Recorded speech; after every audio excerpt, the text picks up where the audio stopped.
ఉదాహరణకి అంటే మీకు అర్థం కావడానికి చెప్తున్నా. భగవద్గీత ఎన్ని శ్లోకాలు అని మీరు ఎవరినన్నా అడగండి. నిలువునామం పెట్టినా, అడ్డనామం పెట్టినా, బొట్టు పెట్టినా ఎవరినన్నా అడగండి. 18 అధ్యాయాలు 700 శ్లోకాలు కామన్. ఎవరైనా అది చెప్తారు. ఎవరు చెప్పారు? అర్జునుడికి కృష్ణుడు చెప్పాడు. ఫిక్స్డ్, మారదు. కానీ వీళ్ళ బుక్ అలా కాదు. ఒకడు 44 అంటాడు, ఒకడు 66 అంటాడు, ఒకడు 82 అంటాడు. ఇప్పుడు మనం గుళ్ళోకి వెళ్ళి వచ్చానా, అక్కడ శివుడు దండం పెట్టి వచ్చాను, రాముడు దండం పెట్టి వచ్చాను, అమ్మవారి దండం పెట్టి వచ్చాను. కానీ ఎవడైనా ఓ చర్చికి వెళ్ళాడు ఇంకో చర్చికి వెళ్తాడా? తెలుదా నీకు? తెలుదా? వ్యాపారం అది. సో ఈ చర్చి క్రైస్తవం అనేది వ్యాపారం, మాఫియా.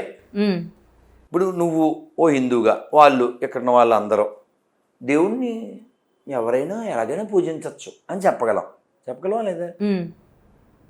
నేను రామ అంట, నువ్వు శివ అంటావు, ఆవిడ కృష్ణ అంటది, ఆయన అల్లా అంటాడు, ఇంక జీసస్ అంటాడు, ఇంకోళ్ళు ఎవరో గోవింద అంటారు. మనకి అబ్జెక్షన్ ఏం లేదు. దేవుణ్ణి ఏ పేరుతో అయినా ఎవరైనా పిలవచ్చు అని ఎవరు చెప్పగలరు?